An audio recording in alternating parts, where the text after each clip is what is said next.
தன் மீது வைக்கப்பட்டுள்ள குற்றச்சாட்டுகள் அனைத்தும் 100 விழுக்காடு பொய்யானது என கூறியுள்ள பாமக தலைவர் அன்புமணி, வன்னியர் சமுதாயத்துக்காக தன்னுடைய மனம் மிகுந்த சுமையை சுமந்து கொண்டிருப்பதாக உருக்கமுடன் தெரிவித்துள்ளார். கடந்த சில வாரங்களாக சில சூழல்கள் நிலவை கொண்டிருக்கிறது, குழப்பமான சூழல்கள் நிலவை கொண்டிருக்கிறது. என் மீது பல குற்றச்சாட்டுகள் வைக்கப்பட்டிருக்கின்றன. வைக்கப்பட்ட அனைத்து குற்றச்சாட்டுகளும் 100 விழுக்காடு பொய்யான குற்றச்சாட்டுகள்.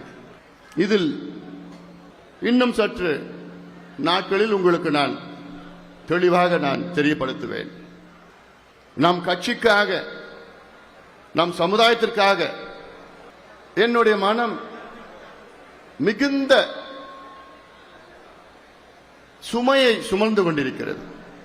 நம் கட்சிக்காகவும் நாம் சமுதாயத்திற்காகவும் நான் அமைதியாக சுமந்து கொண்டிருக்கின்றேன்.